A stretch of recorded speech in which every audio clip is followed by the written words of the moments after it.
Jadi siapapun yang telah menimbulkan kerugian terhadap pihak lain atau orang lain, maka dia wajib mengganti kerugian tersebut karena tindakan atau perbuatannya. Nah, jadi teman-teman ya, perjanjian yang dibatalkan secara sepihak ini masuk dalam kategori perbuatan melawan hukum. Nah, maka dari itu boleh atau lakukan upaya, ya upayanya apa ya, somasi dulu.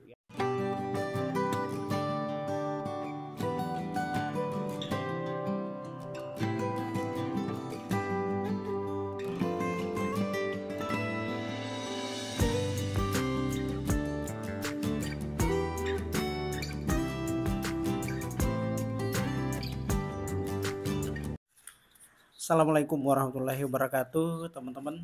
Apa kabar semua? Sehat selalu ya, amin. Nah, kita bincang-bincang hukum lagi, membahas tentang informasi seputar dunia hukum tentunya. Nah, segmen kali ini saya mau bahas mengenai perjanjian ya. Nah, bagaimana status hukum perjanjian yang dibatalkan secara sepihak. Nah, oke, baik teman-teman ya. Ketika kita melakukan suatu hubungan hukum dan mengikatkan diri dengan pihak lain, tentu apa yang telah disepakati haruslah dilaksanakan ya, harus dilaksanakan. Nah, kalau tidak tentu ada akibat hukumnya, apalagi ini sudah dibuat dalam bentuk perjanjian ya. Baik itu perjanjian secara apa namanya? Di bawah tangan maupun di hadapan notaris. Nah, kalau di bawah tangan, apapun jenis dan bentuk perjanjiannya, apabila itu telah disepakati, terus kemudian harus kita taati, dan itu kan merupakan perjanjian yang sah ya. Jadi meskipun di bawah tangan atau hanya coret-coretan di atas lembar kertas, kalau itu menurut kita adalah suatu perjanjian yang sah, dibuat berdasarkan ketentuan-ketentuan yang diatur di dalam perikatan, maka itu adalah perjanjian atau perikatan yang sah, atau istilah dalam prinsip perdata facta sunt servanda ya. Suatu perjanjian atau suatu hubungan hukum yang mana apabila hubungan tersebut kita akui, itu merupakan hukum berlaku di antara para pihak yang telah membuatnya ya, itu facta sunt servanda. Nah, baik teman-teman, mengenai perjanjian yang dibatalkan secara sepihak, apakah ini masuk dalam perbuatan melawan hukum ataukah wan prestasi? Nah, baik teman-teman. Nah, contoh misalkan ya, ini analisis kasus antara A dan B, mereka sepakat membuat perjanjian sewa menyewa gedung atau ruko ya.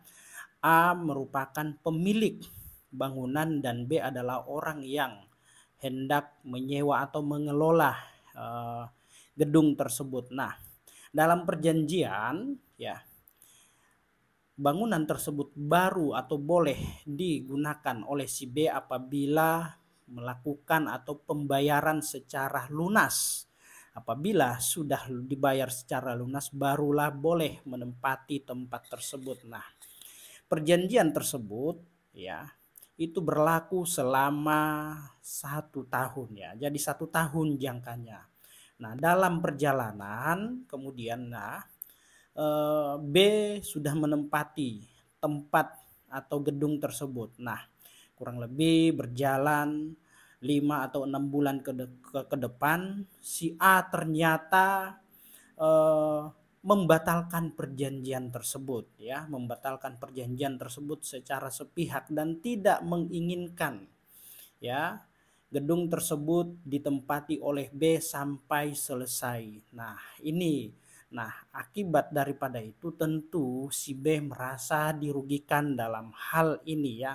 Dia sudah membayar secara lunas, tiba-tiba dalam perjalanan si A membatalkan perjanjiannya. tidak ingin gedung miliknya dilanjutkan sampai 1 tahun ke depan. Nah, pertanyaannya, apakah ini masuk dalam kategori perbuatan melawan hukum atau wan prestasi ya, teman-teman? Nah, kalau kita lihat ini merupakan atau masuk dalam kategori perbuatan melawan hukum ya. Nah, karena di mana si A dalam perjalanannya tidak melanjutkan perjanjian dan membatalkan secara sepihak. Sementara kewajiban daripada si B sudah ditunaikan semua, sudah dilaksanakan semua. Nah, ini kalau kita mengacu pada salah satu jurisprudensi Mahkamah Agung ya, nomor 4 PDT-G tahun 2018.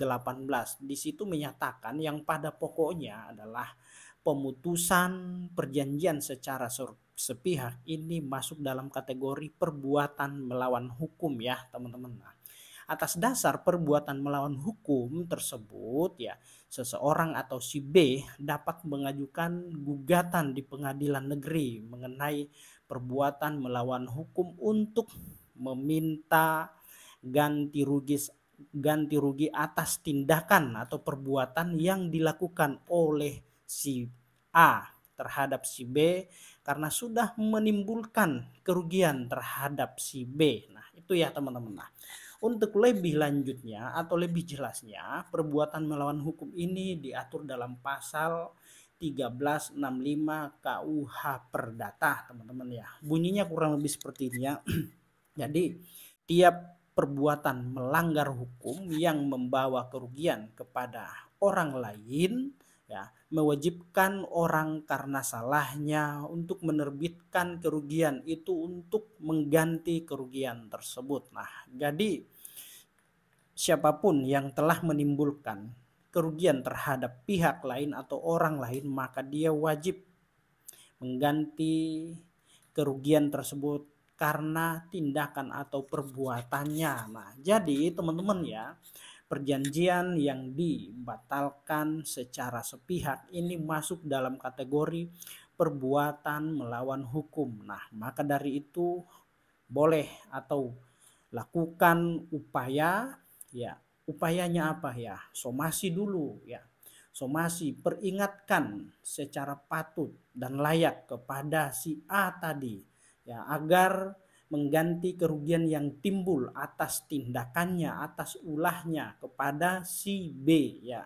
Setelah disomasi terus kemudian dia tidak menghiraukan peringatan baik secara tertulis maupun tidak tertulis ya, maka si B dapat melakukan upaya selanjutnya yaitu mengajukan gugatan perdata perbuatan melawan hukum ke pengadilan negeri, teman-teman ya. Jadi itu ya teman-teman ya.